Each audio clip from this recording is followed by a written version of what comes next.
Hello students, last lecture में galvanic कोष शू है, क्षार सेतु અને તેના કાર્યો વિશે આપણે વાત કરી ચૂક્યા છીએ।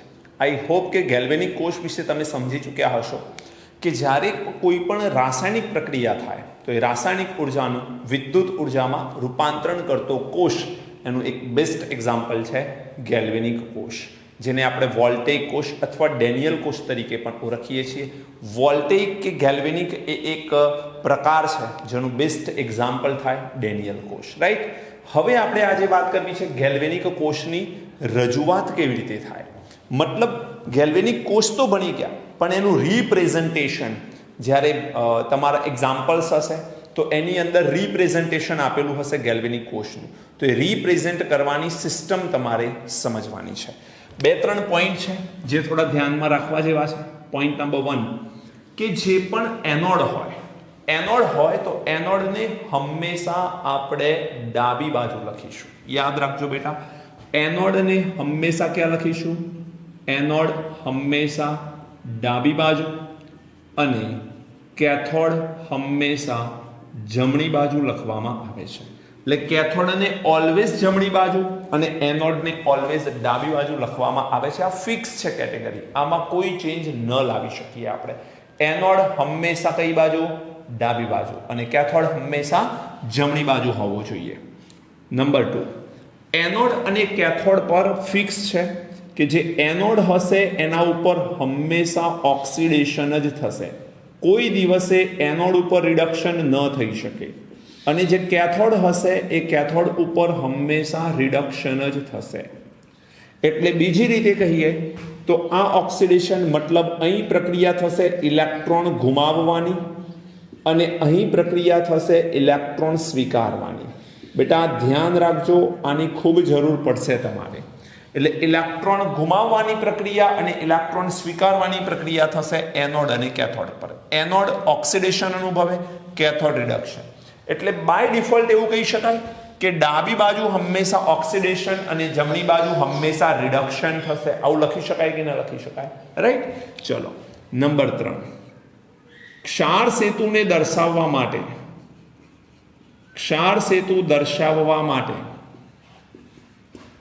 बे ऊभी लाइन उपयोगमां लेवामां आवे छे। क्षार सेतु दर्शाववा माटे बे ऊभी लाइननो उपयोग करवामां आवे छे। એટલે બે ઊભી લાઈન ઉપયોગમાં લેવામાં આવે છે અને अर्धकोशમાં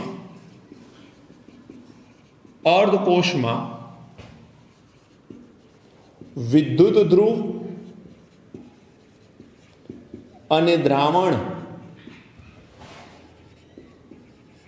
બંનેને એક ઊભી લાઈન વડે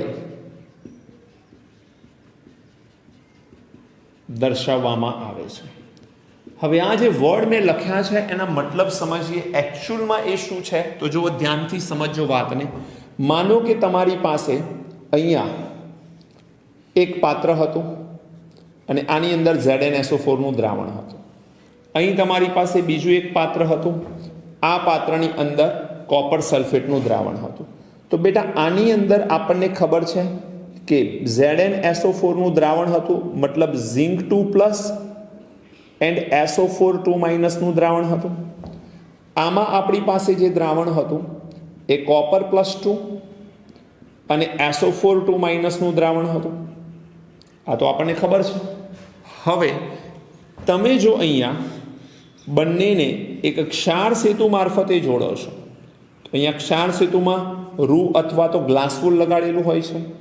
શું છે બેટા? આ ક્ષાર સેતુ, એની અંદર અગર અગર કે જિલેટિનમાં ભરેલો ક્ષાર હોય છે। KCl હોઈ શકે, KNO3 હોઈ શકે, NH4NO3 પણ હોઈ શકે। બેટા અહીંયા આપણી પાસે એનોડ કોનો હોય તો અહીંયા એનોડ ઓલવેઝ જેનું દ્રાવણ હોય એનો જ સળિયો લેવાનો। એટલે ઝિંકનું દ્રાવણ છે તો ઝિંકનો સળિયો હોય। આ એનોડ એ માઇનસ તરીકે વર્તન કરશે બીકોઝ આ આયન ધન હોય છે, ધન વીજભારિત દ્રાવણ તો ઓપોઝિટ સળિયો હોય। આવું આપણે ભણી ગયા છીએ। હવે આને આપણે ગેલ્વેનોમીટર અથવા એમીટર મારફતે જોડી દઈએ છીએ અને અહીં આપણી પાસે હોય છે એક કેથોડનો સળિયો, આ છે કોપર સોલિડ અને અહીં વીજભાર શું આવશે બેટા? ધન. આ દ્રાવણ ઋણ વીજભારિત હોય છે એટલે સળિયો ધન વીજભારિત હોય. હવે આપણે આ જે રચના લાસ્ટ લેક્ચરમાં શીખવાડી હતી એની એ જ છે, કોઈ નવી રચના દોરી નથી મેં, પણ આપણે સમજીએ એનોડ ડાબી બાજુ અને કેથોડ જમણી બાજુ. તો આ જે રજૂ કર્યું છે એ એનોડ કહેવાશે, ધ્યાન રાખજો. તો આ છે એનોડ અને આ છે કેથોડ. એનોડ ઉપર ઓલવેઝ શું થવાનું? ઓક્સિડેશન. શોર્ટમાં લખીશું આપણે આ રીતે ઓક્સિડેશન. અને કેથોડ ઉપર ઓલવેઝ થશે રિડક્શન. ક્ષાર સેતુ દર્શાવવા માટે ઉપયોગમાં લેવામાં આવે છે શું? બે ઊભી લાઈન વડે તેને દર્શાવવામાં આવે છે. કોને? ક્ષાર સેતુને. અને અર્ધકોષ એટલે આ જે ભાગ છે એને અર્ધકોષ કહેવાય, જેમાં વિદ્યુત ધ્રુવ છે અને દ્રાવણ છે. તો વિદ્યુત ધ્રુવ અને દ્રાવણ આ બંનેને દર્શાવવા માટે એક ઊભી લાઈનનો ઉપયોગ કરવામાં આવે છે. તો જુઓ રજૂઆત શીખવાડું તમને. Example number 1. આમાં આપણે શું કરી રહ્યા છે સમજો. તમારી પાસે ઝીંકનો સળિયો છે, ઝીંક +2 નું દ્રાવણ છે. ઝીંકનો સળિયો છે અને ઝીંક +2 નું દ્રાવણ છે. અહીંયા તમારે બે ઊભી લાઈન આવશે. કોપર +2 નો સળિયો છે, કોપર +2 નું દ્રાવણ છે અને કોપર સોલિડ સળિયો છે. આ આખા કોષનું રિપ્રેઝન્ટેશન થયું બેટા. આખા કોષનું રિપ્રેઝન્ટેશન મતલબ આ જે ભાગ છે આટલા ભાગને આપણે એનોડ તરીકે ઓળખીશું. આ જે ભાગ છે એને આપણે કેથોડ તરીકે ઓળખીશું. જુઓ થોડુંક ઓર સમજીએ. આ જે પાત્ર છે આ અર્ધકોષ એનોડ અને આ અર્ધકોષ કેથોડ. મેં તમને લાસ્ટ લેક્ચરમાં ગેલ્વેનિક કોષના રિપ્રેઝન્ટેશનમાં એવી સ્પષ્ટ વાત કરી હતી કે આ અર્ધકોષને રજૂ કરાય છે ઝિંક સોલિડ / ઝિંક +2 એક્વાયર્સ. આ શું બતાવે છે બેટા? અર્ધકોષ. આને રજૂ કરવાની પદ્ધતિ શું હતી? કોપર સોલિડ અને કોપર +2 એક્વાયર્સ દ્રાવણ. બોલો ખ્યાલ આવે કે નહીં આટલો? પરંતુ ધ્યાનથી સમજો, આ અર્ધકોષને રજૂ કરવાની પદ્ધતિ હતી. જ્યારે હું આ બંને ભેગા કરું છું ક્ષાર સેતુ અને ગેલ્વેનોમીટર મારફતે, તો એક સંપૂર્ણ કોષની રજૂઆત થાય. અને સંપૂર્ણ કોષને દર્શાવવો હોય તો આની સાથે આને મારે જોડવો પડે. હવે જ્યારે હું આની સાથે આને જોડીશ તો આને મારે ઉલટાવીને લખવાનું છે. આ ધ્યાન રાખજો. બંને છેડે ધાતુના સળિયા હોવા જોઈએ. મતલબ ઝિંક કોપર. બોલો ખબર પડે? Zinc copper. ટૂંકમાં વિદ્યુત ધ્રુવ. ધાતુના સળિયા ઠીક છે, બે વિદ્યુત ધ્રુવ જે છે એ છેવાડે હોવા જોઈએ. તો અહીંયા ઝિંકનો સળિયો, ત્યાં કોપરનો સળિયો. બે દ્રાવણો કનેક્ટ થાય છે ક્ષાર સેતુથી, જોઈ શકો છો. તો આ બે દ્રાવણો છે એમાં રહેલા આયન અને બે લાઈન છે, મતલબ ક્ષાર સેતુથી તેમને કનેક્ટ કરવામાં આવેલા છે. મતલબ બેટા જો તમને માત્ર આ રીતે એક ડિઝાઇન આપી દે અથવા આ રીતે એક રિપ્રેઝન્ટેશન આપી દે અને તમને પૂછે કે કોષનું નિર્માણ લખો, તો તમને આવડવું જોઈએ કોષનું નિર્માણ કેવી રીતે થાય. રાઈટ? તમને બિલકુલ ખબર પડવી જોઈએ કે આ કોષ એટલે શું. ઝિંકના સળિયાને ઝિંક +2 ના દ્રાવણમાં ડુબાડેલો છે, કોપરના સળિયાને કોપર +2 ના દ્રાવણમાં ડુબાડેલો છે અને બંને અર્ધકોષને ક્ષાર સેતુ મારફતે જોડેલા છે. બંને અર્ધકોષોને ક્ષાર સેતુ મારફતે જોડેલા છે. તો આ એનોડ અને આ કેથોડ બંનેને ક્ષાર સેતુ મારફતે જોડેલા છે. બોલો ખ્યાલ આવે? હવે વાત કરીએ કે એનોડ ઉપર ઓલવેઝ ઓક્સિડેશન થાય. જો એનોડ ઉપર ઓક્સિડેશન થાય તો તમને એક ખ્યાલ રહેવો જોઈએ કે ઓક્સિડેશનમાં થવાનું શું? ઇલેક્ટ્રોન ગુમાવવાની પ્રક્રિયા. જો કે તમને ખ્યાલ છે કે અહીં ઇલેક્ટ્રોન કોણ ગુમાવશે? તો આ ઝિંકનો સળિયો છે એ ઝિંક +2 દ્રાવણમાં આપે અને 2 ઇલેક્ટ્રોન આ વાયર મારફતે વિદ્યુત પ્રવાહ પસાર થઈ શકે એનાથી વિરુદ્ધ દિશામાં. એટલે ઇલેક્ટ્રોન જશે કેથોડ પર અને વિદ્યુત પ્રવાહ આવશે કેથોડથી એનોડ તરફ. બોલો ખ્યાલ આવે કે નહીં? હવે એનોડ જે છે એમાં શું થવાનું? ઝિંક સોલિડ ઝિંક +2 એક્વાયસ અને 2 ઇલેક્ટ્રોન તે ગુમાવશે. આ રિએક્શનનું નામ શું છે બેટા? ઓક્સિડેશન. શું નામ છે? ઓક્સિડેશન. એટલે અહીં પ્રોસેસ સમજો. ઝિંકમાંથી ઝિંક +2 અને 2 ઇલેક્ટ્રોન બને છે. તો આ ઝિંકમાંથી ઝિંક +2 દ્રાવણમાં આવ્યા. ઉત્પન્ન થયેલા 2 ઇલેક્ટ્રોનના કારણે વિદ્યુત ધ્રુવ ઋણ બન્યો, એટલે અહીંયા લખ્યું ઋણ અને આ થઈ ગયો એનોડ. અહીંયાથી ઇલેક્ટ્રોન પસાર થશે કઈ જગ્યાએ? કેથોડ પર. એટલે ઇલેક્ટ્રોન આવવાના કેથોડ પર. લાસ્ટ લેક્ચરમાં વાત કરી હતી કે જો ક્વેશ્ચન પૂછાય કે ગેલ્વેનિક કોષમાં વિદ્યુત પ્રવાહ કઈ દિશામાં જાય, તો વિદ્યુત પ્રવાહ કેથોડથી એનોડ જાય. બીકોઝ ઇલેક્ટ્રોનના ડાયરેક્શન કરતા વિદ્યુત પ્રવાહનું ડાયરેક્શન ઓપોઝિટ હોય, વિરુદ્ધ હોય છે. એટલે અહીં ઇલેક્ટ્રોન એનોડથી કેથોડ જાય, જ્યારે વિદ્યુત પ્રવાહ કેથોડથી એનોડ તરફ જાય. આ ધ્યાનમાં રાખવાનું. ચલો હવે આવે છે કેથોડ. કેથોડ પર શું થવાનું બેટા? રિડક્શન. તો રિડક્શનમાં કોપરનો સળિયો શું ઇલેક્ટ્રોન સ્વીકારી શકે? તો ના. કેમ? કારણ કે ધાતુ છે અને ધાતુનું નેચર છે ઇલેક્ટ્રોન ગુમાવવાનું, નહીં કે ઇલેક્ટ્રોન મેળવવાનું. તો અહીં આપણી પાસે રહ્યો કોપર +2 આયન. આ કોપર +2 આયન એ એનોડ પરથી આવેલા ઇલેક્ટ્રોનનો સ્વીકાર કરશે. એટલે અગેન આપણે લખીશું કોપર +2 એક્વાયસ +2 ઇલેક્ટ્રોન. શું બને બેટા? Copper solid. પ્રક્રિયાનું નામ શું છે? રિડક્શન પ્રક્રિયા. ખ્યાલ આવે છે? તો આ કોપર 2+ ધીમે ધીમે કોપર સ્વરૂપે આ સળિયા ઉપર ડિપોઝિટ થાય. લાસ્ટ લેક્ચરમાં વાત કરીએ એ પ્રમાણે આના વજનમાં વધારો થશે, એટલે કે કેથોડના વજનમાં વધારો થાય અને એનોડના વજનમાં ઘટાડો થશે. હવે જો હું કુલ પ્રક્રિયા લખું અથવા સેલ રિએક્શન લખું, જેને આપણે નામ આપી શકીએ કોષ પ્રક્રિયા. જો બેટા કોષ પ્રક્રિયા લખીશું તો હંમેશા રેડોક્સ રિએક્શનનો એક રૂલ છે કે ઇલેક્ટ્રોનની સંખ્યા ઓલવેઝ સમાન હોવી જોઈએ, અને અહીં સમાન છે જ. એટલે 2 ઇલેક્ટ્રોન કેન્સલ થઈ જશે. તો વધ્યું શું? Zinc solid plus copper +2 aqueous gives zinc 2+ and copper solid. એરોની એક તરફનો ભાગ જોડે લખવાનો, બીજી તરફનો ભાગ બીજી તરફ જોડે લખીશું આપણે. તો આ થઈ ગઈ કોષ પ્રક્રિયા. હવે અહીં તમે જોઈ શકો છો ડબલ લાઈન જે બતાવેલી છે, શું બતાવે છે? ક્ષાર સેતુ. હવે ઘણી વખતે તમને આ પ્રકારે કોષ આપેલો હશે અને રિએક્શન પૂછશે, અથવા ઘણી વખતે તમને રિએક્શન આપેલું હશે, કુલ પ્રક્રિયાનું રિએક્શન આપ્યું હશે અને તમને કોષનું રિપ્રેઝન્ટેશન પૂછશે. તો બંને આવડવા જોઈએ. અહીં તમે જોઈ શકો છો ઝિંક 2+ એનોડ તરીકે વર્તન કરે. નિયમ શું છે? એનોડ હંમેશા ડાબી બાજુ લખાય. તો ડાબી બાજુ એનોડ, જમણી બાજુ કેથોડ. અહીં તમે જોઈ શકો છો કે ઝિંક 0 ઓક્સિડેશન નંબરમાંથી +2 ઓક્સિડેશન નંબરે પહોંચ્યો છે. એટલે ઓક્સિડેશન નંબરમાં શું થયો? વધારો. તો અહીં ઓક્સિડેશન નંબરમાં વધારો થાય એટલે આ ઓક્સિડેશન થયું. અને અહીં +2 ઓક્સિડેશન નંબર છે, અહીં 0 ઓક્સિડેશન નંબર છે.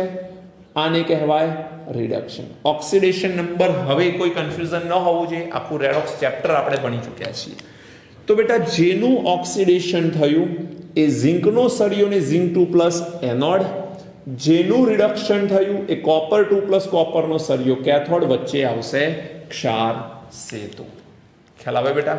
એક બીજું એક્ઝામ્પલ લઈએ. ધારો કે તમારી પાસે છે મેગ્નેશિયમ 2+ એક્વાયસ. અહીં છે ક્ષાર સેતુ Al3+ એક્વાયસ એન્ડ Al સોલિડ. હવે આ કોષને જોઈને ખબર પડવી જોઈએ કે આમાં એનોડ કોણ અને કેથોડ કોણ. તો મેગ્નેશિયમ અને મેગ્નેશિયમ 2+ વાળો જે ભાગ છે એ ડાબી બાજુ, મતલબ આ ભાગને તમે એનોડ કહી શકો છો. Al3+ Al આ જે ભાગ છે એ કેથોડ તરીકે વર્તન કરશે. આમાં થોડુંક ધ્યાન રાખવું પડશે ઇલેક્ટ્રોનની બાબતમાં. જે અહીં સમાન ઇલેક્ટ્રોન હતા, અહીં અસમાન ઇલેક્ટ્રોન છે. એટલે આપણે જોઈએ, ખ્યાલ આવી જશે તમને. એનોડ મેગ્નેશિયમનું શું થવાનું બેટા? ઓક્સિડેશન. ઓક્સિડેશન થશે તો તે શું કરશે? ઇલેક્ટ્રોન ગુમાવશે. તો મેગ્નેશિયમ સોલિડ ઇલેક્ટ્રોન ગુમાવશે તો મેગ્નેશિયમ 2+ બને. તમે 2+ લખો, +2 લખો, બોથ આર સેમ, તો ચિંતાનું કોઈ કારણ નથી. અને અહીં 2 ઇલેક્ટ્રોન તે ગુમાવશે. આ પ્રક્રિયા થઈ ગઈ ઓક્સિડેશનની. થોડુંક દૂર લખું છું, એનું રીઝન હવે ખ્યાલ આવશે તમને. ઓક્સિડેશનની થઈ ગઈ. હવે એલ્યુમિનિયમ જે છે એમાં આયન છે Al3+. તો એ Al3+ શું કરે બેટા? ઇલેક્ટ્રોન મેળવે. Al3+ એક્વાયર્સ, એ ઇલેક્ટ્રોન મેળવે. પણ અહીં તમે જુઓ 3+ છે તો 3 ઇલેક્ટ્રોન મેળવશે અને બનાવશે શું? Al solid. આ થઈ ગયું રિડક્શન. હવે મારે આનું શું લખવાનું? કોષ પ્રક્રિયા, સેલ રિએક્શન. સેલ રિએક્શન લખતી વખતે અહીં એક પ્રોબ્લેમ દેખાવો જોઈએ તમને કે અહીં ઇલેક્ટ્રોનની સંખ્યા 2 અને અહીં 3 છે. અલગ અલગ ઇલેક્ટ્રોનની સંખ્યા રેડોક્સ રિએક્શનમાં ન ચાલે, તો એને સમાન કરવી પડે. બહુ જ સિમ્પલ શીખવાડેલું છે. ક્રોસ મલ્ટિપ્લિકેશન કરવાનું, ક્રોસ ગુણાકાર કરવાના. 2 ને 3 વડે, 3 ને 2 વડે. તો આપણે આ ઇક્વેશન છે એને 3 વડે ગુણીશું બેટા, અને આ જે ઇક્વેશન છે એને આપણે 2 વડે ગુણીશું. એટલે હવે પરિસ્થિતિ જુઓ. આખા સમીકરણમાં આ 3 ગુણાકારમાં 2 6 ઇલેક્ટ્રોન, તો આ 6 ઇલેક્ટ્રોન, અને 3 ગુણાકારમાં 2 6 ઇલેક્ટ્રોન શું થશે? કેન્સલ. આ 3 ને અહીં પણ મૂકવા પડશે, અહીં પણ મૂકવા પડશે. તો આપણું સેલ રિએક્શન એટલે કે કોષ પ્રક્રિયા શું થશે? 3 મેગ્નેશિયમ સોલિડ પ્લસ Al3+, એરોથી એક તરફ હોય ને એક બાજુ લખવાના, તો Al3+ ને 2 વડે ગુણીશું. 2 Al3+ એક્વાયર્સ gives 3 મેગ્નેશિયમ 2+ આયન. નીચે એક્વાયર્સ લખવાનું કમ્પલસરી. અને એલ્યુમિનિયમ સોલિડને 2 વડે ગુણીશું એટલે 2 Al સોલિડ. તો આવું ધ્યાન રાખવું પડે. ઘણી વખતે તમને આ કોષ આપશે, એના પરથી સેલનું રિપ્રેઝન્ટેશન પૂછશે, અથવા સેલ આપેલો હશે એના પરથી પ્રક્રિયાઓ પૂછશે. આનો યુઝ તમને ન્યુમેરિકલમાં વધારે ખબર પડશે. હજુ આપણે EMF શું છે એની વાત કરવી છે. તમે આ નોટ કરો, પછી આપણે EMF વિશે ભણીએ. ચલો બેટા, નેક્સ્ટ પોઈન્ટ છે વિદ્યુત ધ્રુવ પોટેન્શિયલ. સમજીએ કે વિદ્યુત ધ્રુવ પોટેન્શિયલ શું છે. અને આ પોઈન્ટ માટે હું એવું કહીશ કે આ ચેપ્ટરનું હાર્ટ છે. આ પોઈન્ટ જો તમે સમજ્યા તો તમને ચેપ્ટરમાં ઘણી મજા આવશે. આ જે સેક્શન છે આપણો ગેલ્વેનિક કોષ અથવા વિદ્યુત રાસાયણિક કોષવાળો, એમાંથી કોમ્પિટિટિવ એક્ઝામમાં તેમજ બોર્ડ એક્ઝામિનેશનની અંદર ઘણા ક્વેશ્ચન આવેલા છે. પણ એ ક્વેશ્ચનને સમજવા માટે તમારે હવે જે ટોપિકની આપણે ચર્ચા કરવા જઈ રહ્યા છીએ એ ટોપિકને બહુ જ દિલથી સમજવો જરૂરી છે. ઓકે, તો સૌથી પહેલા સમજીએ આપણે વિદ્યુત ધ્રુવ પોટેન્શિયલ શું છે. જો વિદ્યુત ધ્રુવ પોટેન્શિયલ એટલે વિરુદ્ધ વીજભાર ધરાવતા વિદ્યુત ધ્રુવ. ચલો લખી દઈએ. વિરુદ્ધ વીજભાર ધરાવતા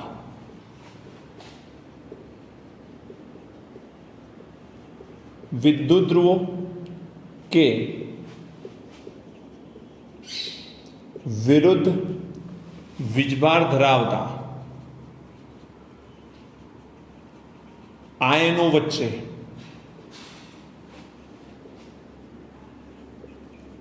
ઉત્પન્ન થતો પોટેન્શિયલ શું છે? વિરુદ્ધ વીજભાર ધરાવતા વિદ્યુત ધ્રુવ. બેટા પહેલો પ્રશ્ન એ છે કે વિરુદ્ધ વીજભાર ધરાવતા વિદ્યુત ધ્રુવ ક્યાં હોય? તો યાદ કરો, એનોડ અને કેથોડ. ચલો ફરીથી અહીંયા એકવાર રિપ્રેઝન્ટેશન આપણે કોષનું કરી લઈએ, જેથી તમને એ બાબતને સમજવી થોડીક ઇઝી થઈ જશે. અહીંયા તમારી પાસે છે એક દ્રાવણ, અહીંયા છે આ બીજું દ્રાવણ. અહીં જે દ્રાવણ છે એ કોનું લઈએ છીએ આપણે? ZnSO4 નું. તો ઝિંક +2 એક્વાયર્સ એન્ડ SO4 2- એક્વાયર્સ. અહીં તમારી પાસે શું છે બેટા? Copper 2+ aqueous plus SO4 2- aqueous. Right. તો અહીંયા 2+ લખો, +2 લખો, કોઈ વાંધો નથી. હવે બેટા આની અંદર આપણે શું કરતા હોઈએ છીએ? ઝિંકનો સળિયો ZnSO4 ના દ્રાવણમાં અને કોપરનો સળિયો CuSO4 ના દ્રાવણમાં ડુબાડીએ છીએ. વચ્ચે શું હોય? ગેલ્વેનોમીટર કે એમીટર. અહીં કોપર છે, આનો વીજભાર કયો છે? પ્લસ. આ છે આપણો કેથોડ. આ સળિયો કોનો છે બેટા? ઝીંકનો. આનો વીજભાર કયો છે? માઇનસ. અને આ છે એનોડ. ઓકે, હવે આપણી પાસે અહીંયા આવશે ક્ષાર સેતુ. અહીં આવશે ક્ષાર સેતુ. તો અહીં ક્ષાર સેતુ છે, અહીંયા ગ્લાસવુલ છે અને આની અંદર શું ભરેલું છે? ક્ષાર ભરેલો છે. ક્ષાર ભરેલો છે. ક્ષાર કયા કયા છે એ પણ આપણે વાત કરી ચૂક્યા છીએ. ઓકે, હવે બેટા આખી પ્રોસેસ જો તમને ગેલ્વેનિક સેલની ખબર છે તો એ ખ્યાલ હશે કે આના ઉપરથી ઝિંક +2 આયન આમાં આવે એટલે આપણે એવું કહીએ કે અહીંયા ઝિંક +2 આયનની સાંદ્રતામાં શું થાય? વધારો થાય. આ તમને ખ્યાલ છે. અને અહીં copper2+ કોપરના સળિયા ઉપર ડિપોઝિટ થાય એટલે અહીં copper2+ આયનની સાંદ્રતામાં શું થાય? ઘટાડો. ઓટોમેટિકલી એવું કહેવાય કે copper2+ આયનની સાંદ્રતા ઘટે છે, માટે તમે કહી શકો સલ્ફેટ આયનની સાંદ્રતા વધે છે. બેટા copper2+ નું પ્રમાણ ઘટે તો સલ્ફેટનું પ્રમાણ શું થાય? વધે. તો અહીં ઝિંક 2+ નું પ્રમાણ વધે છે એટલે સલ્ફેટનું પ્રમાણ ઘટશે. હવે આ ધન વીજભારિત દ્રાવણમાં ઋણ વીજભારિત સળિયો છે અને અહીં ઋણ વીજભારિત દ્રાવણમાં ધન વીજભારિત સળિયો છે. કેમ દ્રાવણ ઋણ વીજભારિત? બીકોઝ સલ્ફેટનું પ્રમાણ વધારે છે. તો એ જ લખ્યું છે, મેં જોઈ શકો છો તમે. વિરુદ્ધ વીજભાર ધરાવતા વિદ્યુત ધ્રુવો એટલે આ ઋણ અને આ ધન વિરુદ્ધ વીજભાર ધરાવતા બે વિદ્યુત ધ્રુવો અથવા વિરુદ્ધ વીજભાર ધરાવતા આયનો. વિરુદ્ધ વીજભાર ધરાવતા આયનોમાં કોણ? અથવા વિરુદ્ધ વીજભાર ધરાવતા દ્રાવણો લખીએ આયનોની જગ્યા પર તો એ વધુ યોગ્ય રહેશે. વિરુદ્ધ વીજભાર ધરાવતા દ્રાવણો. આ દ્રાવણનો વીજભાર કયો બેટા? ધન. અને આ દ્રાવણનો વીજભાર કયો? ઋણ. તો વિરુદ્ધ વીજભાર ધરાવતા દ્રાવણો વચ્ચે ઉત્પન્ન થતો પોટેન્શિયલ એને કહેવામાં આવે છે વિદ્યુત ધ્રુવ પોટેન્શિયલ. એટલે પોટેન્શિયલ શું છે એ ખૂબ સરળ વાત છે સમજવી. વિરુદ્ધ વીજભાર વચ્ચે જે ડિફરન્સ આપણને જોવા મળશે અથવા વિરુદ્ધ વીજભાર વચ્ચે ઉત્પન્ન થતો પોટેન્શિયલ છે. હવે આના બે પ્રકાર છે બેટા. વિદ્યુત ધ્રુવ પોટેન્શિયલ બે પ્રકારના છે. વિદ્યુત ધ્રુવ પોટેન્શિયલ એ કેટલા પ્રકારના છે? બે પ્રકારના છે. એકને કહેવામાં આવે છે ઓક્સિડેશન પોટેન્શિયલ. એકને કહેવામાં આવે છે ઓક્સિડેશન પોટેન્શિયલ અને બીજાને કહેવામાં આવે છે રિડક્શન પોટેન્શિયલ. હવે ઓક્સિડેશન પોટેન્શિયલ કઈ જગ્યાએ જોવા મળે? તો ઓક્સિડેશન પોટેન્શિયલ આપણને એનોડનું ખાસ કરીને જોવા મળે અને રિડક્શન પોટેન્શિયલ કેથોડનું જોવા મળે. હા, તમે ઓક્સિડેશન પોટેન્શિયલ બંનેના લેવા માંગો લઈ શકો છો, એ આગળ આપણે ચર્ચા કરીશું એટલે ખ્યાલ પણ આવશે. અને રિડક્શન પોટેન્શિયલ પણ બંને વિદ્યુત ધ્રુવના લેવા માંગો છો તો તમે લઈ જ શકો છો, એમાં કોઈ વાંધો નથી. હાલ સમજો કે વિદ્યુત ધ્રુવ પોટેન્શિયલ બે પ્રકારના હોય છે. એક ઓક્સિડેશન પોટેન્શિયલ અને બીજો રિડક્શન પોટેન્શિયલ. હવે ઓક્સિડેશન પોટેન્શિયલ કોને કહેવાય? એની ડેફિનેશન શું છે? તો જુઓ, ઋણ વીજભારિત વિદ્યુત ધ્રુવ અને ધન વીજભારિત દ્રાવણ વચ્ચે ઉત્પન્ન થતો પોટેન્શિયલ. તો અહીંયા લખીશું ઋણ વીજભારિત વિદ્યુત ધ્રુવ અને ધન વીજભારિત દ્રાવણ વચ્ચે ઉત્પન્ન થતો પોટેન્શિયલ. બોલો, ખ્યાલ આવે કે નહીં? શું કહેવા માંગુ છું? ઋણ વીજભારિત વિદ્યુત ધ્રુવ અને ધન વીજભારિત દ્રાવણ વચ્ચે ઉત્પન્ન થતો પોટેન્શિયલ, એ પોટેન્શિયલને કહેવાય ઓક્સિડેશન પોટેન્શિયલ. તો બેટા રિડક્શન પોટેન્શિયલ કોને કહેવાય? ચલો, અહીં તમારી પાસે ઋણ વીજભારિત શું છે? દ્રાવણ. અને ધન વીજભારિત શું છે? વિદ્યુત ધ્રુવ. તો અહીં આપણે લખીશું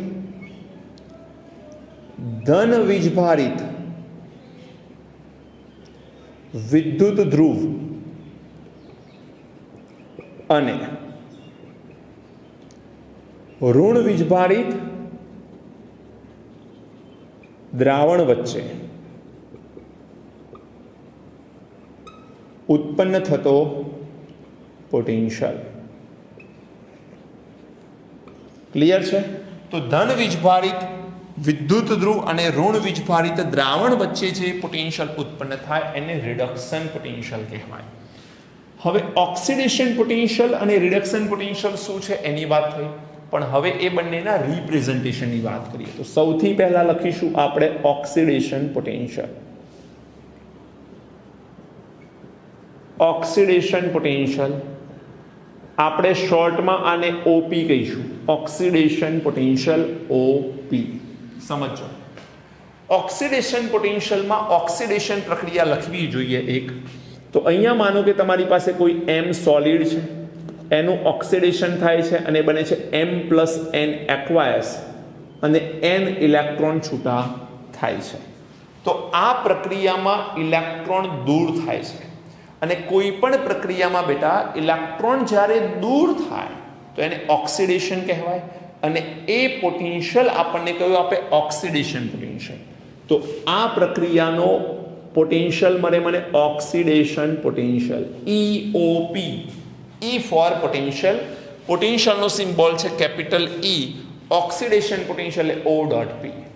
બોલો સમીકરણ કયું છે? ઓક્સિડેશન પ્રક્રિયાનું.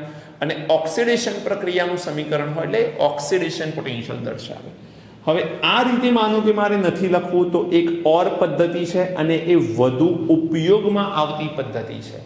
મતલબ એ પદ્ધતિ તમારે સમજવી જ પડે અને એ પદ્ધતિનો યુઝ પણ એટલો જ કરવો પડે. તો અહીં લખીશું E. બેટા પ્રક્રિયામાં M માંથી બને છે શું? M+N. તો અહીં જો એવું લખેલું હોય M+N, M માંથી M+N બને તો આને પણ ઓક્સિડેશન પોટેન્શિયલ જ ગણવો. એને પણ ઓક્સિડેશન પોટેન્શિયલ જ ગણવાનો. ક્યારે? જ્યારે OP લખ્યું હોય તો એ ઓક્સિડેશન પોટેન્શિયલ છે અને EM/M+N આપેલું છે તો પણ એ ઓક્સિડેશન પોટેન્શિયલ જ છે. અને ધ્યાન રાખજો એક વાક્ય,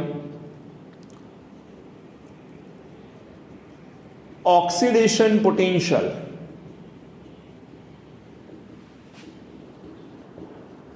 જેટલો વધુ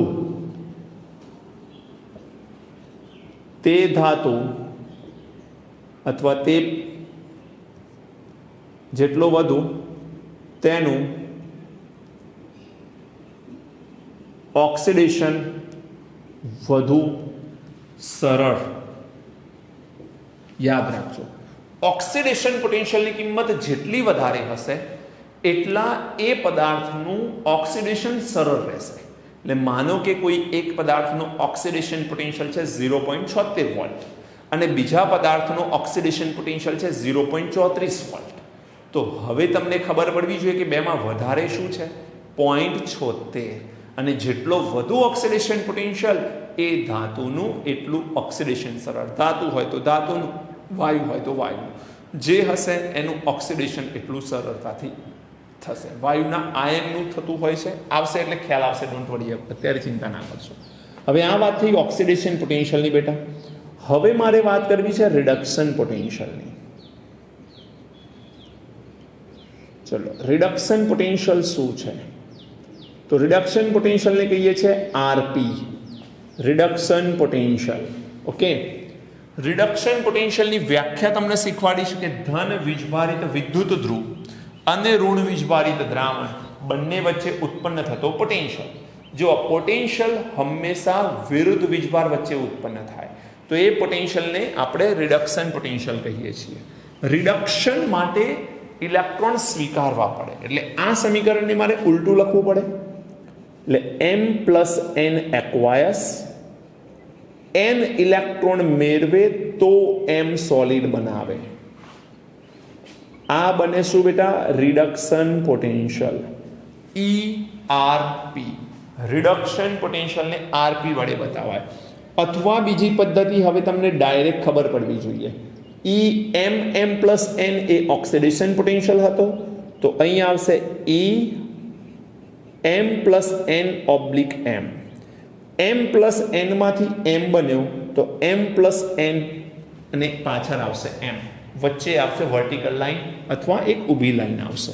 તો આ એક રિડક્શન પોટેન્શિયલને રજૂ કરવાની પદ્ધતિ છે. આ પણ એક રિડક્શન પોટેન્શિયલને રજૂ કરવાની પદ્ધતિ છે. આમાં પણ પોઈન્ટ યાદ રાખીશું. જેમ અહીં લખ્યું હતું ઓક્સિડેશન પોટેન્શિયલ જેટલો વધુ તેનું ઓક્સિડેશન વધુ સરળ, એમ આવશે રિડક્શન પોટેન્શિયલ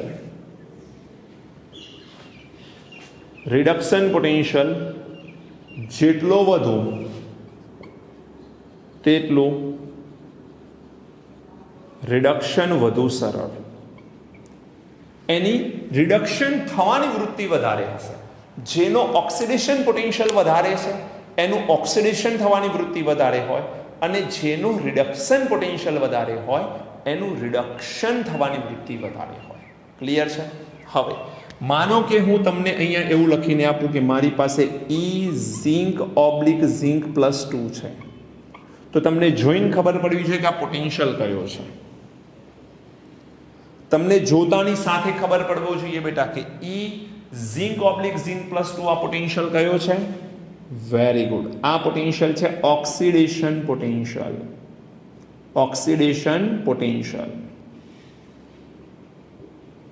કારણ કે ધાતુમાંથી આયન બને ઓક્સિડેશન પોટેન્શિયલ. અને માનો કે હું ઝિંક માટે જ લખું ઝિંક +2 મેં પહેલા લખ્યો અને ઝિંક પછી લખ્યો, તો આયન પહેલા છે અને ધાતુ પછી છે. આયન પહેલો હોય અને ધાતુ પછી હોય તો એ રિડક્શન પોટેન્શિયલ છે. તો આને આપણે નામ આપીશું રિડક્શન પોટેન્શિયલ. તો આપણી પાસે બે વાત આવી ગઈ, ઓક્સિડેશન પોટેન્શિયલ અને રિડક્શન પોટેન્શિયલ. હવે બેટા ઓક્સિડેશન પોટેન્શિયલ ઝિંકની વાત કરું તો ઝિંક +2 ઇઝ ઇક્વલ ટુ, સમજી લેજો ધ્યાનથી, રિડક્શન પોટેન્શિયલની કિંમત અને ઓક્સિડેશન પોટેન્શિયલની કિંમત મારે સમજાવી છે તમને. આ છે માનો કે 0.76 વોલ્ટ. ઝિંકના ઓક્સિડેશન પોટેન્શિયલની કિંમત છે 0.76 વોલ્ટ. તો પછી ઝિંકના રિડક્શન પોટેન્શિયલની કિંમત કેટલી હોય? તમને જવાબ આવડવો જોઈએ. જો તમને પ્રોપરલી થર્મોડાયનેમિક્સ રિએક્શન્સ ખબર છે તો તમને ખ્યાલ હશે કે સમીકરણને ઉલટાવ્યું છે. ખાલી મેં ઝિંકમાંથી ઝિંક +2 બનતું હતું, અહીંયા ઝિંક +2 માંથી ઝિંક બનાવ્યું છે. મેં માત્ર ઇક્વેશન ઉલટાવ્યું છે, અને સમીકરણ ઉલટાવીને લખું તો ખાલી સંજ્ઞા બદલાય, વેલ્યુ એની એ જ રહે. એટલે 0.76 હતો તો આ -0.76 આવી ગયો. જો આ -0.76 હોત તો આ +0.76 આવતો. બોલો ખબર પડે? એટલે 0.76 ફિક્સ રહેશે, ખાલી સંજ્ઞા બદલાય. એટલે હું કહેવા એ માંગુ છું કે oxidation potential and reduction potential always same જ હોય છે. ડિફરન્સ એમની સંજ્ઞાનો હોય છે. એટલે એક તો તમે આવું લખી શકો છો, અથવા તમે એમ લખી શકો છો કે રિડક્શન પોટેન્શિયલ જે હોય એ જ ઓક્સિડેશન પોટેન્શિયલ હોય, ખાલી એની સંજ્ઞા અલગ હોય. બંનેમાંથી કોઈ પણ વસ્તુ વડે તમે પોટેન્શિયલને રજૂ કરી શકો છો. મતલબ oxidation potential is equal to minus reduction potential. એ જ પદાર્થ હોય તો વાત છે. સેમ પદાર્થ માટે ઓક્સિડેશન પોટેન્શિયલ અને રિડક્શન પોટેન્શિયલ સમાન, સેમ પદાર્થ માટે રિડક્શન પોટેન્શિયલ ઓક્સિડેશન પોટેન્શિયલ સમાન. બોલો ખબર પડે છે બેટા? તો ઓક્સિડેશન પોટેન્શિયલ રિડક્શન પોટેન્શિયલની કિંમત કેવી આવી રહી છે? સમાન આવી રહી છે. ધ્યાન રાખજો જરા. આઈ હોપ તમને આ દેખાશે. ખૂબ મહત્વનું સ્ટેટમેન્ટ છે. આના દ્વારા ઘણા બધા એક્ઝામ્પલ્સ આપણે સોલ્વ કરીશું. તો આ પોઈન્ટ તમને આવડવો જોઈએ. બોલો ખ્યાલ આવે કે નહીં? ક્લિયર છે? ચલો તમે નોટ કરો, પછી EMF પર અસર કરતા કેટલાક પરિબળોની આપણે ચર્ચા કરીએ.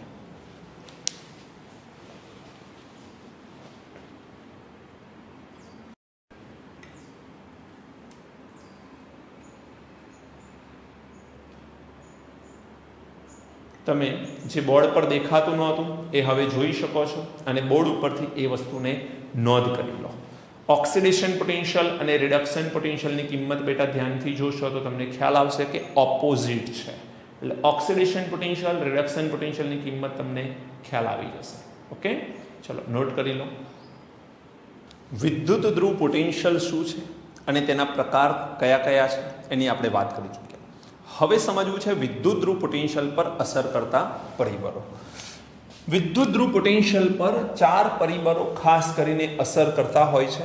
અત્યારે આપણે એ 4 પરિબળોની ખાલી વિગતવાર માહિતી નથી મેળવવાની, ખાલી નામ જોઈશું। વિગતવાર માહિતી જે છે એ આપણે એક સમીકરણ ભણીશું આગળ, નન્સ્ટ સમીકરણ। યાદ રાખજો, નન્સ્ટ સમીકરણ, અને એમાં આપણે ખૂબ ડિટેલમાં વાત કરીશું। અત્યારે સૌથી પહેલા આવશે વિદ્યુત ધ્રુવની પ્રકૃતિ। વિદ્યુત ધ્રુવ બદલવામાં આવે તો વિદ્યુત ધ્રુવ પોટેન્શિયલ બદલાય છે।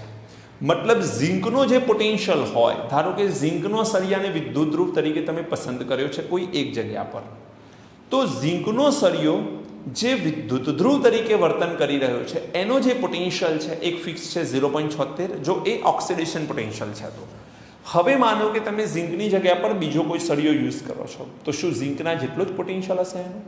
ના। તો ધ્યાને રાખીશું કે વિદ્યુત ધ્રુવ બદલવામાં આવે તો પોટેન્શિયલ પણ બદલાય છે। એટલે આપણે ખાલી અત્યારે એટલું યાદ રાખીશું કે વધુ ઓક્સિડેશન પોટેન્શિયલ જેનો હોય,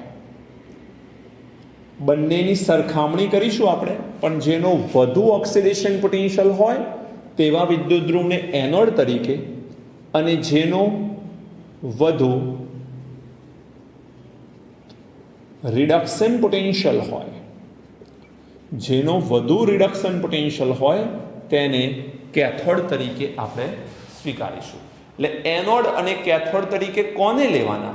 તો ઓક્સિડેશન પોટેન્શિયલ, બે વિદ્યુત ધ્રુવો હોય બંનેની સરખામણી કરવાની, જેનો ઓક્સિડેશન પોટેન્શિયલ વધુ હોય તે એનોડ, જેનો રિડક્શન પોટેન્શિયલ વધુ હોય તે કેથોડ। ક્લિયર છે બેટા? હવે સેકન્ડ પોઈન્ટ, બીજામાં છે દ્રાવણોમાં રહેલા આયનોની સાંદ્રતા। અત્યારે તો માત્ર એક પોઈન્ટ યાદ રાખવાનો, આમાં આપણે નન્સ્ટ સમીકરણમાં પ્રોપરલી સમજીશું કે આયનોની સાંદ્રતાથી પોટેન્શિયલ પર શી અસર થાય છે। હાલ પૂરતું યાદ રાખવાનું છે કે આયનોની સાંદ્રતા બદલાય, આયનોની સાંદ્રતા બદલાતા પોટેન્શિયલ બદલાય છે। આયનોની સાંદ્રતા બદલાશે તેમ પોટેન્શિયલની કિંમત બદલાશે। ત્યાર પછી આવે છે વાયુનું દબાણ। હજુ તમે એ ભણ્યા નથી, બાકી છે તમારે, કે ઘણા બધા વિદ્યુત ધ્રુવો એવા હશે કે જેમાં વાયુ પણ અવેલેબલ હશે, મતલબ વાયુની પણ એટલી જ જરૂર હશે, અને જ્યારે વાયુની જરૂર પડે આવશે તમારે, તો વાયુની જ્યારે જરૂર પડશે તો એ વખતે વાયુનું દબાણ પણ મહત્વનું છે। તો અહીંયા લખીશું આપણે કે વાયુનું દબાણ બદલાતા, વાયુનું દબાણ બદલાતા પોટેન્શિયલ બદલાય છે, પોટેન્શિયલ બદલાય છે। વાયુનું દબાણ બદલાય તો પોટેન્શિયલની કિંમત શું થાય છે? બદલાય છે। અને નંબર 4 છે એ છે તાપમાન। બેટા તાપમાન પર પણ આધારિત છે, તાપમાન બદલાય તો પણ પોટેન્શિયલ બદલાય। તો અહીંયા એ જ સેમ સ્ટેટમેન્ટ લખીશું કે તાપમાન બદલાતા પોટેન્શિયલ બદલાય છે। તો આપણે અહીંયા માત્ર માહિતી મેળવી છે કે કયા કયા પરિબળો પોટેન્શિયલ પર આધારિત છે, અથવા પોટેન્શિયલ કયા પરિબળો બદલાતા બદલાય છે।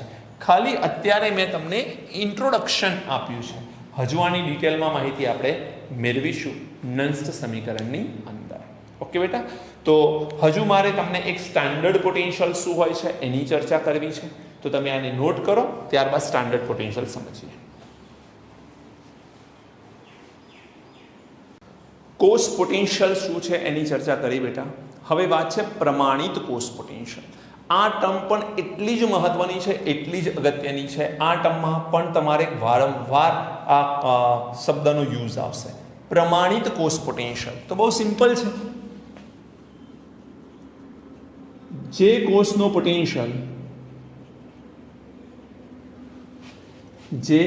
પોટેન્શિયલ પ્રમાણિત સ્થિતિમાં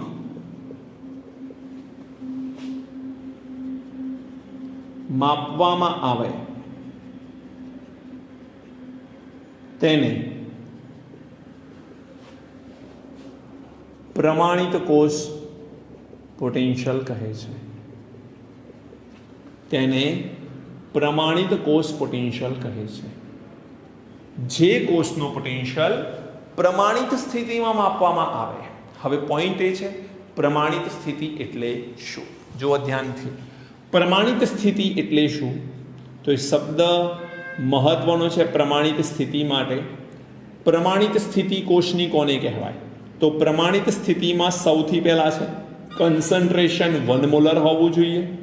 એટલે જ્યારે પણ કોષ પ્રમાણિત કન્ડિશનમાં હોય તો એ કોષનું કન્સન્ટ્રેશન, એ કોષની સાંદ્રતા 1 મોલર હોવી જોઈએ.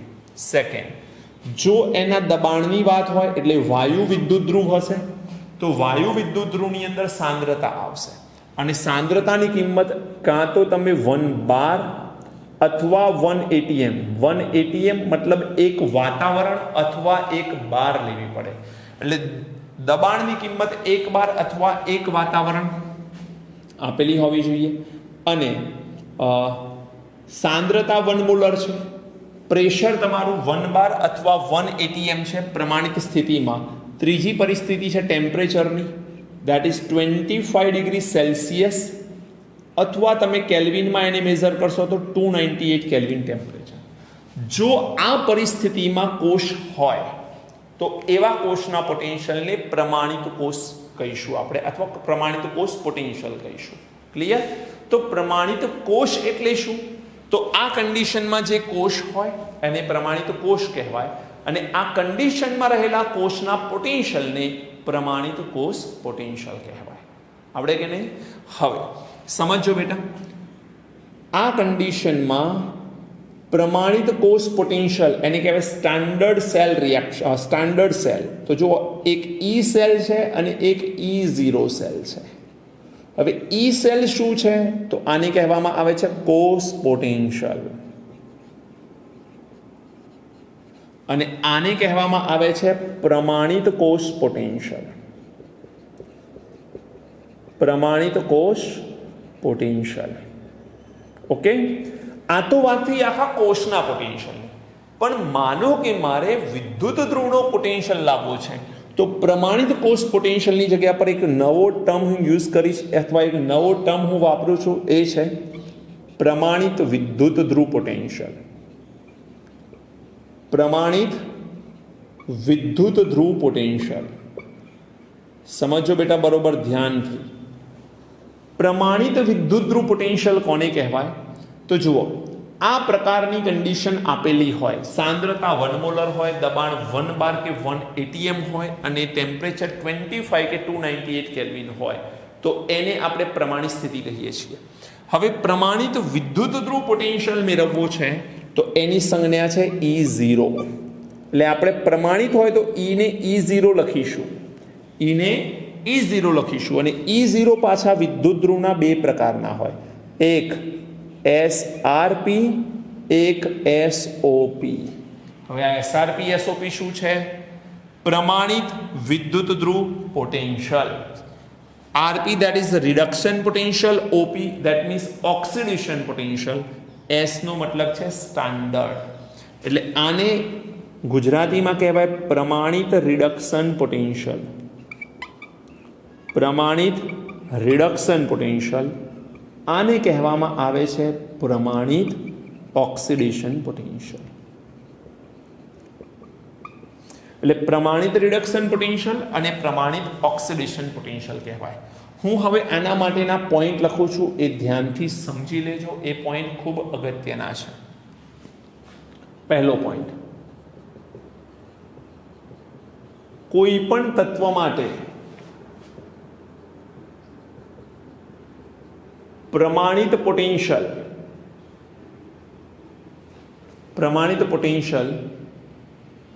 ચોક્કસ જ હોય છે,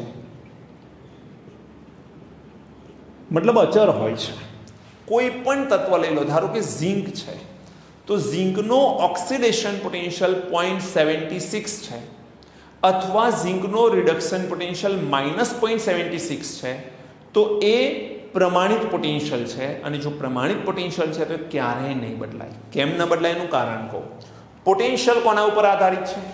પોટેન્શિયલ આધારિત છે સાંદ્રતા પર, પોટેન્શિયલ આધારિત છે તાપમાન પર, પોટેન્શિયલ આધારિત છે દબાણ પર અને વિદ્યુત ધ્રુવની પ્રકૃતિ. વિદ્યુત ધ્રુવ ઝિંક થઈ ગયો એટલે એ અચળ થઈ ગયું. સાંદ્રતા, દબાણ અને તાપમાન પણ અચળ થઈ ગયા.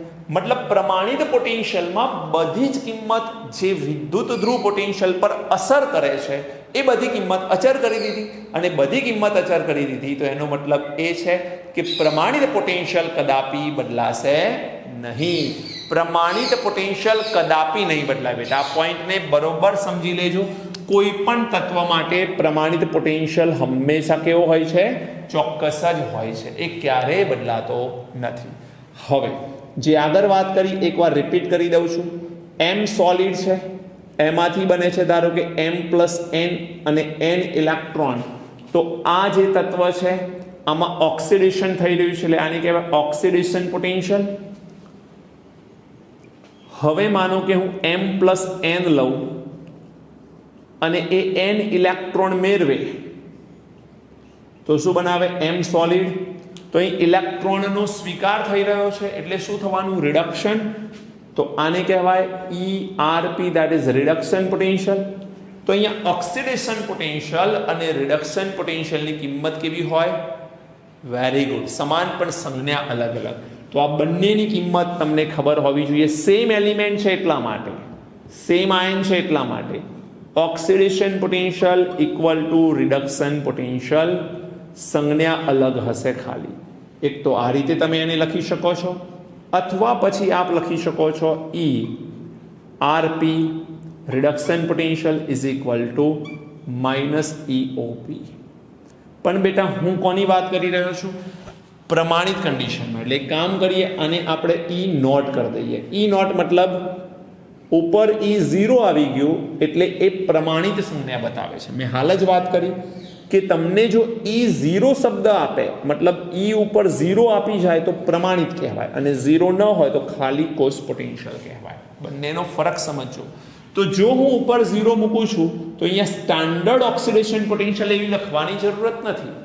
ઉપર 0 જ બતાવે છે કે આ સ્ટાન્ડર્ડ ઓક્સિડેશન પોટેન્શિયલ છે. આ 0 બતાવે છે કે આ સ્ટાન્ડર્ડ રિડક્શન પોટેન્શિયલ છે. રાઈટ.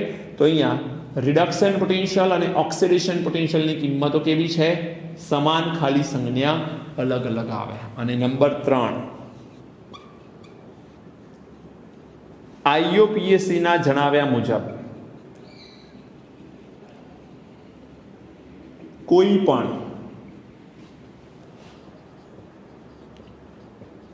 વિદ્યુત ધ્રુવ પોટેન્શિયલ માટે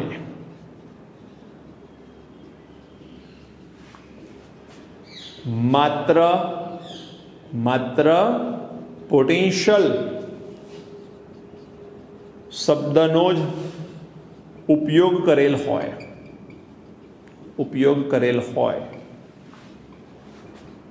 તો તે પોટેન્શિયલને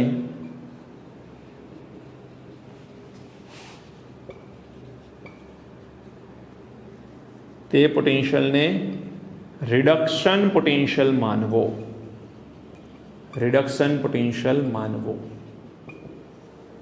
અથવા ગણવો. Reduction potential ગણવો. ખબર પડી?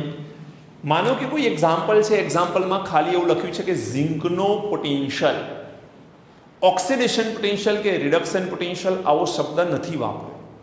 તો IUPAC નામની સંસ્થાએ આ વસ્તુને ફિક્સ કરી દીધી છે કે જો તમને કોઈ પણ એક્ઝામ્પલની અંદર કે કોઈ પણ જગ્યા પર કોઈ વિદ્યુત ધ્રુવ માટે માત્ર પોટેન્શિયલ શબ્દ વાપરેલો છે, કોપરનો પોટેન્શિયલ અથવા ઝિંકનો પોટેન્શિયલ અથવા ક્લોરીનનો પોટેન્શિયલ, કોઈ પણ પોટેન્શિયલ શબ્દ જ લખેલો હોય તો સમજવાનું કે એ કયા પોટેન્શિયલની વાત ચાલે છે બેટા? રિડક્શન પોટેન્શિયલની જ વાત છે. આ ફિક્સ કરી દેવામાં આવી છે. કોઈ એક પોટેન્શિયલ સમજવો પડે, કોઈ એક પોટેન્શિયલને ધ્યાનમાં લેવો પડે તો IUPAC એ રિડક્શન પોટેન્શિયલને પ્રાધાન્ય આપેલું છે. એટલે જ્યારે પણ કોઈ પણ એક્ઝામ્પલમાં સ્પષ્ટીકરણ કરેલું છે કે ભાઈ આ ઝિંકનો ઓક્સિડેશન પોટેન્શિયલ છે તો ઠીક છે, તો એ ઓક્સિડેશન પોટેન્શિયલ જ ગણીશું.